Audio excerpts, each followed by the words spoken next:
O setor agropecuário deve ser retirado da PEC 42, que propõe o fim da Lei Candir, sob pena de um enorme retrocesso econômico para o país. A avaliação é da Sociedade Rural Brasileira, a SRB, em resposta à determinação do ministro da Economia, Paulo Guedes, e de alguns senadores de acabar com a medida através da proposta de emenda à Constituição.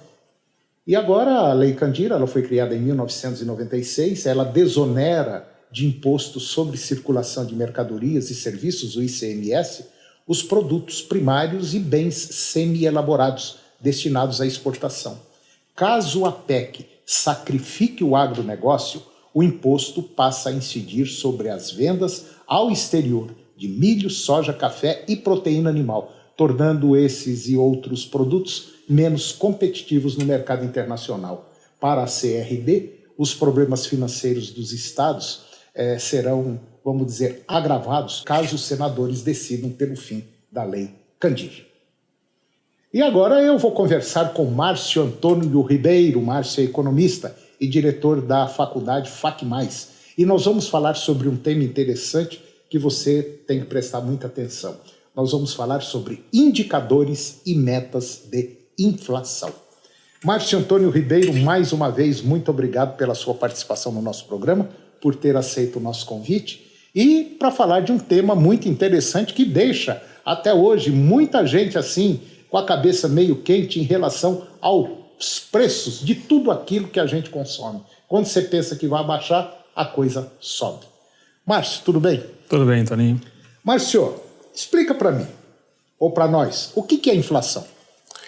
Toninho, a inflação ela é comumente conceituada como uma alta generalizada de preços, né? Quando você tem uma elevação de apenas um produto, não chega a ser considerado inflação, né? É uma elevação única de um produto.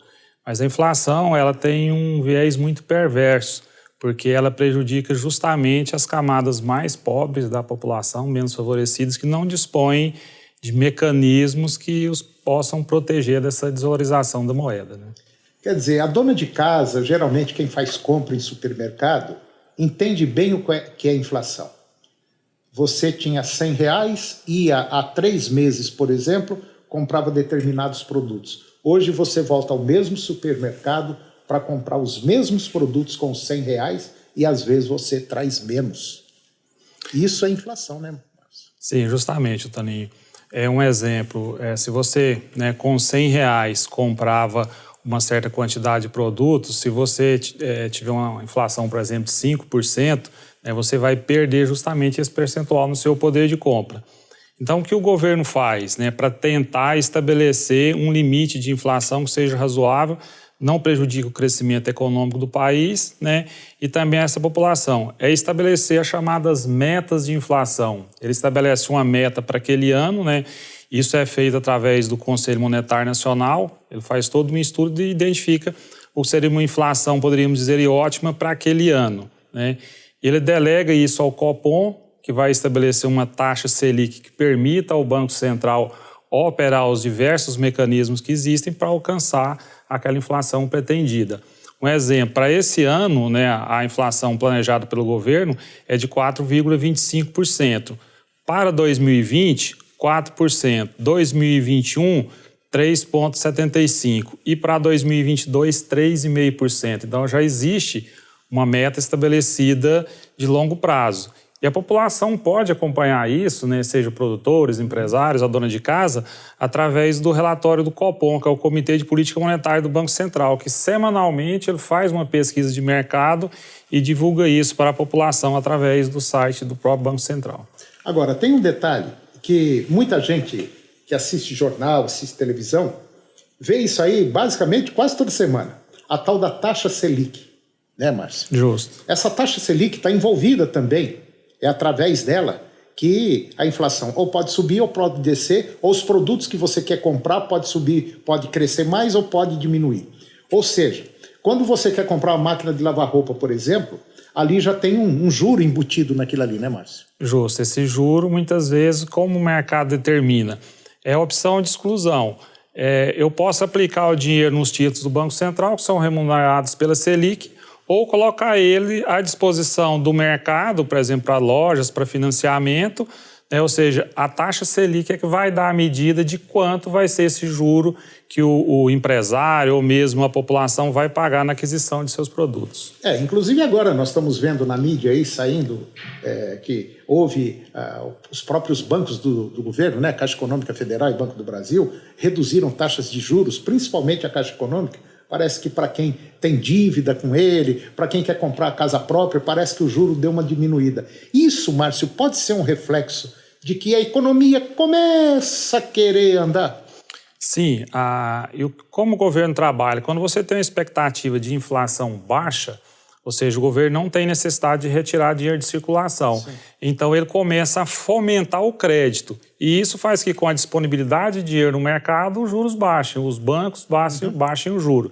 E isso torna o acesso ao crédito, seja para construção, compra de bens, equipamentos, né, materiais de consumo geral, de uma forma mais barata. Recentemente nós tivemos aí, talvez há uns 2 anos para trás, nós fizemos, o próprio governo fez um trabalho de redução de juros para a compra de automóveis, né? Justo. Foi uma avalanche a compra. Depois foi o tal do problema de pagar o veículo. E foi onde muita gente imaginou que dava e não deu. A inflação te pegou pela perna. Isso. O principal indicador hoje que o governo usa para controlar é o IPCA, né? O IPCA, a cada ano o governo trabalha, ele aumenta ou diminui o peso, né, de algum dos indicadores lá dentro. Isso é feito através do IBGE, para assim ele calibrar, né, de uma maneira adequada como vai controlar a inflação. E um outro detalhe muito interessante é o dólar. O dólar mexe muito com a inflação, né, Márcio? Sim, ele tem um peso grande porque ele impacta, né, no custo daquilo que vem de fora do país.